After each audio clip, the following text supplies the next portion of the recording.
9th class के सारे students ਨੂੰ ਸਤਿ ਸ਼੍ਰੀ ਅਕਾਲ। ਅਸੀਂ ਵਰਕਸ਼ੀਟ ਕਰ ਰਹੇ ਹਾਂ ਜੀ ਅੱਜ ਆਪਣੇ ਨੰਬਰ ਸਿਸਟਮ ਦੀ।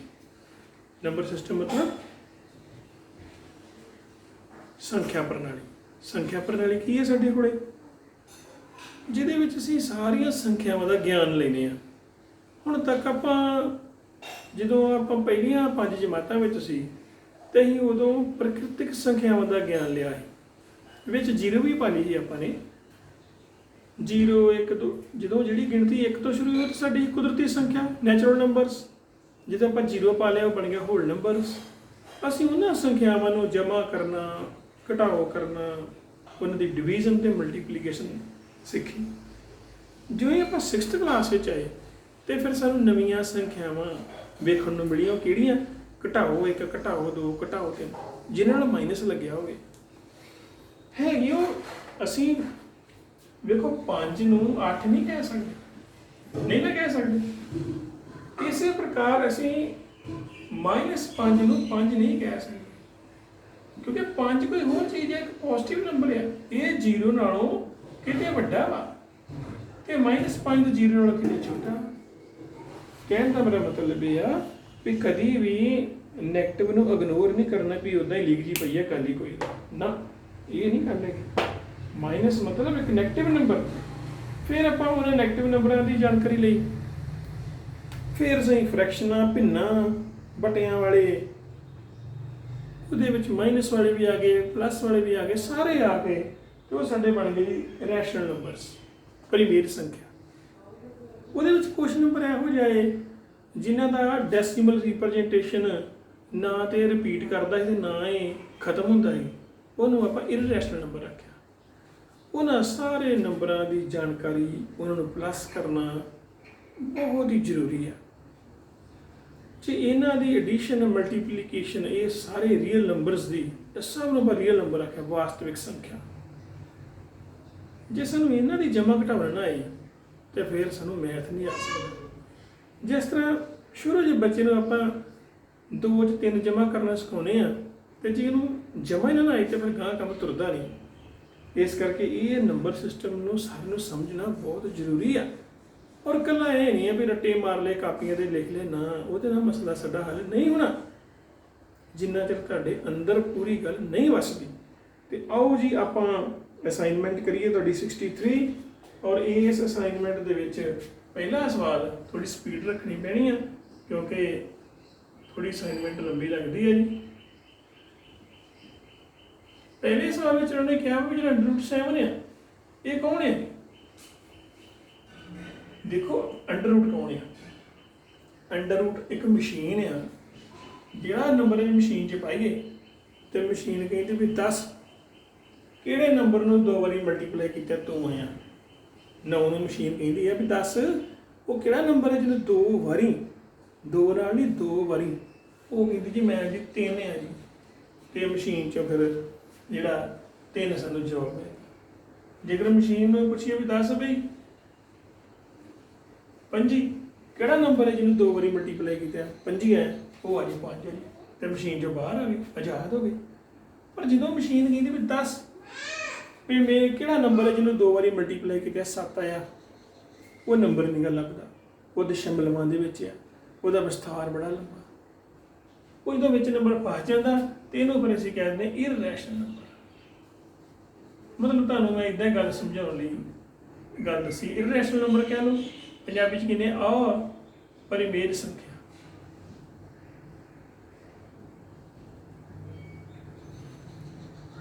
ਮਤਲਬ ਉੱਦਾਂ ਜਿਹੜਾ ਇਹਦਾ ਡੈਸੀਮਲ ਰਿਪਰੈਜ਼ੈਂਟੇਸ਼ਨ ਕਿੱਦਾਂ ਦਾ ਹੁੰਦਾ ਵਾ ਕਿਸੇ ਵੀ ਇਰਰੈਸ਼ਨਲ ਨੰਬਰ ਦਾ? ਕੀ ਹੁੰਦਾ ਵਾ? 0 1 2 3 1 2 4 1 5 7 ਇੱਥੋਂ ਤੱਕ। ਜੇ ਤੇ ਇਹਦਾ ਡੈਸੀਮਲ ਰਿਪਰੈਜ਼ੈਂਟੇਸ਼ਨ ਖਤਮ ਹੋ ਗਿਆ, ਆ ਮੁੱਕ ਗਿਆ ਵਾ ਤੇ ਇਹ ਰੈਸ਼ਨਲ ਆ। ਪਰ ਜੇ ਅੱਗੇ ਬਿੰਦੀਆਂ ਪੈ ਗਈਆਂ ਤੇ ਇਹ ਇਰਰੈਸ਼ਨਲ ਹੈ। ਕਿਉਂ? ਕਿਉਂਕਿ ਇਹ ਰਿਪੀਟ ਨਹੀਂ ਕੀਤਾ 123 124 100, ਕਦੀ ਕੁਛ ਤੇ ਕਦੀ ਕੁਝ, ਫਿਰ ਇਹ ਕੀ ਬਣ ਜਾਂਦਾ ਇਰਰੈਸ਼ਨਲ ਨੰਬਰ। ਇਸ ਕਰਕੇ √7 ਹੈ ਇਹ ਇਰਰੈਸ਼ਨਲ ਨੰਬਰ। ਆਹ ਸਾਡੇ ਰੈਸ਼ਨਲ ਨੇ, ਇਹ ਬਾਹਰ ਆ ਗਿਆ ਮਸ਼ੀਨ ਤੋਂ ਜੀ। ਅਗਲੀ ਗੱਲ दूसरे सवाल ਦੇ ਵਿੱਚ ਗੱਲ ਕਰੀਏ ਜੀ, ਸਾਰੇ ਨੈਗੇਟਿਵ ਤੇ ਸਾਰੇ ਪੋਜ਼ਿਟਿਵ ਸੰਖਿਆਵਾਂ ਦੇ ਸਮੂਹ ਨੂੰ ਕੀ ਕਹਿੰਦੇ ਆ ਜੀ? ਦੇਖੋ ਸਾਰੇ इधर है जी 0, इधर सारे पॉजिटिव नंबर, इधर सारे नैगेटिव नंबर, इन्हां सारिਆਂ ਨੂੰ ਸਾਨੂੰ ਕੀ ਦਿੱਤੀਆਂ ਨੇ? ਪਹਿਲੀ ਗੱਲ ਕਹੀ ਹੈ ਜੀ, ਇਹਨਾਂ ਨੂੰ ਆਪਾਂ ਕਹਿੰਦੇ ਆ ਪ੍ਰਮੇਯ ਸੰਖਿਆ, ਪੋਜ਼ਿਟਿਵ ਨੰਬਰਸ ਤੇ ਨੈਗੇਟਿਵ ਨੰਬਰਸ। ਦੂਜੀ ਦਿੱਤੀ ਜੀ ਪ੍ਰਕਿਰਤਿਕ ਸੰਖਿਆ, ਤੀਜਾ ਦਿੱਤਾ ਜੀ ਸੰਪੂਰਨ, ਅੱਗੇ ਦਿੱਤਾ ਪੂਰਨ। ਜੇ ਤੇ ਅਸੀਂ ਗੱਲ ਕਰੀਏ, ਮੈਨੂੰ ਇਹਦੀ ਇੰਗਲਿਸ਼ ਵਰਜਨ ਵਿੱਚੋਂ ਕਰ ਵੇਖ ਲੈਣ ਦਿਓ। ਜਦੋਂ ਤੇ ਆਪਾਂ ਗੱਲ ਕਰੀਏ ਨੰਬਰਸ ਦੀ,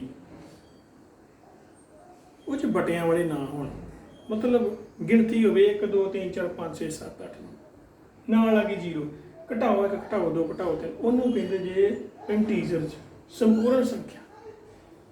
ਤੇ ਜਦੋਂ ਸਾਰੇ ਲੈ ਲੈਣੇ ਆ ਬਟਿਆਂ ਵਾਲੇ ਵੀ ਨਾਲ, 1/2 -20/15 -2/4 0, ਇਹਨਾਂ ਸਾਰੇ ਨੂੰ ਆਪਾਂ ਕਹਿੰਦੇ ਆ ਰੈਸ਼ਨਲ ਨੰਬਰ, ਇਰਰੈਸ਼ਨਲ ਛੱਡ ਕੇ। ਇਸ ਕਰਕੇ ਸਾਰੇ ਨੈਗੇਟਿਵ ਤੇ ਪੋਜ਼ਿਟਿਵ ਨੰਬਰ ਸਾਡੇ ਕੀ ਬਣ ਜਾਂਦੇ ਆ? ਰੈਸ਼ਨਲ। ਇਰਰੈਸ਼ਨਲ ਨੂੰ ਛੱਡ ਕੇ। ਅੱਗੇ ਸਵਾਲ ਆ ਕਿ ਕਿਉਂਕਿ ਚੌਥੇ ਸਵਾਲ ਦੀ ਗੱਲ ਕਰੀਏ, ਚੌਥਾ ਨਹੀਂ ਜੀ, ਤੀਸਰਾ ਸਵਾਲ ਸਾਡੇ ਕੋਲ ਕੀ ਹੈ ਜੀ? 23/100 ਦਾ ਦਸ਼ਮਲਵ ਰੂਪ ਲਿਖੋ। ਹੁਣ ਡਾਇਰੈਕਟ ਕਰਦੇ ਜੀ, 2 ਜ਼ੀਰੋਆਂ ਨੇ, ਪੁਆਇੰਟ ਇੱਥੇ ਆ ਤੇ ਪੁਆਇੰਟ ਉੱਠ ਕੇ ਇੱਧਰ ਚਲੇ ਗਿਆ ਜੀ, ਬਣ ਗਿਆ ਜੀ 0.3। ਅਸਲ 'ਚ ਡਿਵੀਜ਼ਨ ਕਰਨੀ ਤਾਂ ਆਉਣੀ ਚਾਹੀਦੀ, ਦੂਜੇ ਤਰੀਕੇ ਨਾਲ ਬੜੀ ਇੰਪੋਰਟੈਂਟ ਹੈ ਜੀ। ਚੌਥਾ ਸਵਾਲ ਲਿਖਿਆ ਹੋਇਆ ਜੀ 5/7 ਅਤੇ 3/7। ਇਹਦੇ ਵਿਚਕਾਰ ਕਿੰਨੀਆਂ ਪ੍ਰਮੇਯ ਸੰਖਿਆਵਾਂ ਲਿਖੀਆਂ ਜਾ ਸਕਦੀਆਂ ਨੇ? ਤੇ ਅਸਲ ਦੇ ਵਿੱਚ ਥੋੜਾ ਜਿਹਾ ਆਹ ਨੰਬਰ ਛੋਟਾ ਵਾ, ਇਹਨੂੰ ਪਹਿਲਾਂ ਲਿਖਣਾ ਵਾ ਤੇ ਇਹਨੂੰ ਬਾਅਦ 'ਚ ਲਿਖਣਾ ਵੱਡੇ ਨੂੰ। ਇਹਨਾਂ ਵਿੱਚ ਅਣਗਿਣਤ, ਇਨਫਾਈਨਾਈਟ, ਕੋਈ ਲੇਖਾ ਹੀ ਨਹੀਂਗਾ ਜੀ। ਸਾਡੇ ਕੋਲੇ ਦੋ ਪ੍ਰਮੇਯ, ਕੋਈ ਦੋ ਨੰਬਰਾਂ ਦੇ ਵਿੱਚ 3 ਤੇ 4 ਵਿੱਚ ਕਰੋੜਾਂ ਹੀ ਰੈਸ਼ਨਲ ਨੰਬਰ ਨੇ। ਉਹ ਕਿੱਦਾਂ ਦੇ? 3 ਤੇ 4 ਵਿੱਚ 3.1 3.2, ਇਹਦਾ ਮਤਲਬ ਵੀ ਅਣਗਿਣਤ ਆਪਾਂ ਲਿਖ ਸਕਦੇ ਹਾਂ। ਪੰਜਵਾਂ ਸਵਾਲ, x ਦੀ ਪਾਵਰ m ਤੇ ਮਲਟੀਪਲਾਈ x ਦੀ ਪਾਵਰ n, ਬੇਸ ਸੇਮ ਹੋਣ ਤੇ ਪਾਵਰਾਂ ਐਡ ਹੋ ਜਾਂਦੀਆਂ। ਮੈਂ ਕੱਲ ਵੀ ਗੱਲ ਕੀਤੀ ਸੀ। ਛੇਵਾਂ ਸਵਾਲ, 144 ਦੀ ਪਾਵਰ 1/2। ਹੁਣ 144 ਨੂੰ ਕੀ ਲਿਖ ਸਕਦੇ ਆ? 12 ਬਾਰ 144 ਤੋਂ 12 ਦਾ ਵਰਗ ਆ, ਉਹ ਕਿੰਨਾ? 144। ਪਾਵਰ ਤੇ ਪਾਵਰ ਲੱਗੀ ਹੋਵੇ ਤੇ ਪਾਵਰਾਂ ਆਪਸ ਵਿੱਚ ਗੁਣਾ ਹੁੰਦੀਆਂ ਨੇ, ਤੇ ਆਹ ਫਿਰ 2 ਨਾਲ 2 ਕੱਟਿਆ ਗਿਆ ਤੇ ਆ ਗਿਆ ਪਾਵਰ ਦੀ ਪਾਵਰ 1 ਤੇ ਜਵਾਬ ਆ ਗਿਆ ਜੀ 12। ਔਰ 7ਵਾਂ ਸਵਾਲ ਹੈ ਜਿਹੜਾ ਵਾ ਉਹ ਕੀ ਹੈ ਜੀ? 3 + ਵਰਗਮੂਲ 3 ਤੇ ਇੱਥੇ ਲਿਖਿਆ ਵਾ ਜੀ ਮਾਈਨਸ ਵਰਗਮੂਲ 3 ਦਾ ਸਕੁਅਰ। ਜਿੱਦਾਂ ਮੈਂ ਵਰਗਮੂਲ ਨਾਲ ਸਕੁਅਰ ਦੇ ਕੱਟੇ ਜਾਂਦੇ ਆ ਜੀ, ਤੇ ਬਚਿਆ ਸਾਡੇ ਕੋਲ ਕੀ ਜੀ? 3 + ਵਰਗਮੂਲ 3 ਤੇ -3, ਆ 3 ਤੇ ਨਾ ਵੀ ਕੱਟਿਆ ਗਿਆ ਤੇ ਜਵਾਬ ਆ ਗਿਆ ਜੀ ਵਰਗਮੂਲ 3। ਇਹਦੇ ਤੋਂ ਅੱਗੇ ਸਾਡੇ ਕੋਲ 8ਵਾਂ ਸਵਾਲ ਆ। 8ਵੇਂ ਸਵਾਲ 'ਚ ਕੀ ਹੈ ਜੀ?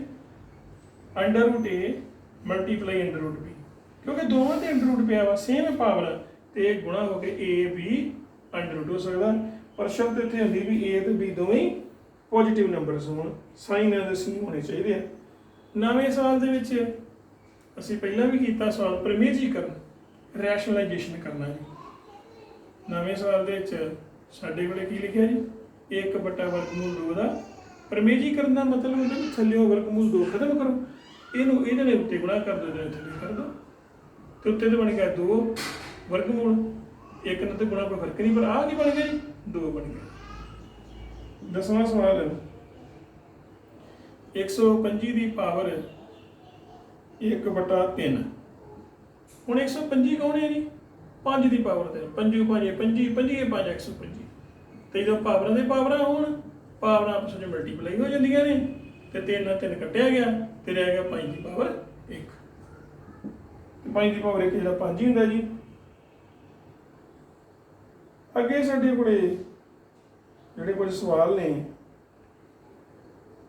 लिखा जी 5 जमा √5 5 माइनस √5 ये जी a प्लस b ते a माइनस b वो होंदा a square minus b square ये असल में 5 का वर्ग तो हो गया 25 ਤੇ ਵਰਗਮੂਲ ਨਾਲ ਸਕੁਅਰ ਕੀਤਾ ਕੱਟੇ ਹੀ ਜਾਂਦੇ ਤਾਂ 5 ਰਹਿ ਗਿਆ 25 ਚ 5 ਘਟਾਏ ਤੇ ਜਵਾਬ ਸਾਡਾ ਆ ਗਿਆ ਜੀ 20।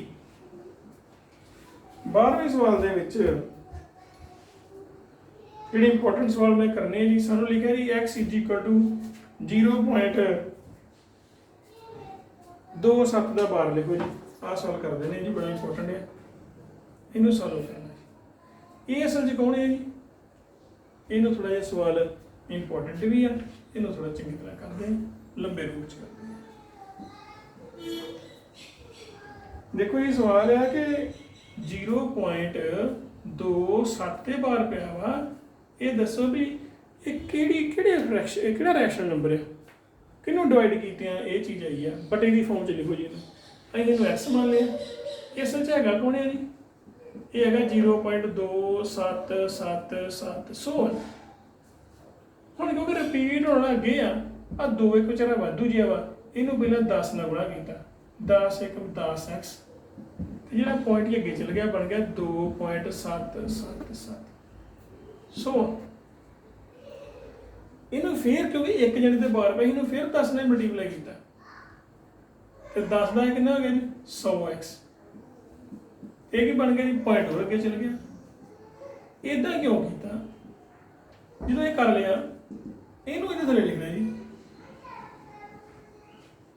ਪੁਆਇੰਟ ਥੱਲੇ ਪੁਆਇੰਟ ਲਿਖਣਾ ਇਹ ਸਾਰਾ ਕੰਮ ਇਸ ਕਰਕੇ ਆਪਾਂ ਕਰਦੇ ਆ ਕਿ ਜਦੋਂ ਆਪਾਂ ਇਹਨੂੰ ਘਟਾਈਏ ਤੇ ਜਿਹੜਾ ਆ ਪੁਆਇੰਟ ਤੋਂ ਬਾਅਦ ਉਹ ਇੱਕੋ ਜਿਹਾ ਹੋਵੇ ਸਾਰੇ ਤੇ ਇਹ ਜ਼ੀਰੋ ਹੀ ਬਣ ਜਾਣ 7 ਚ 2 ਘਟਾਈ 5 ਤੇ ਇਧਰ ਕਿੰਨਾ ਆ ਗਿਆ ਜੀ 90x ਇਹ ਇਸ ਕਰਕੇ ਕਰੀਦਾ ਵੀ ਜਦੋਂ ਪੁਆਇੰਟ ਤੋਂ ਬਾਅਦ ਜ਼ੀਰੋ ਬਣ ਜਾਣਾ ਇਹਦਾ ਕੰਮ ਹੀ ਮੁੱਕ ਜੇ ਪੁਆਇੰਟ ਵਾਲੇ ਦਾ ਟੰਟਾ ਹੀ ਮੁੱਕੇ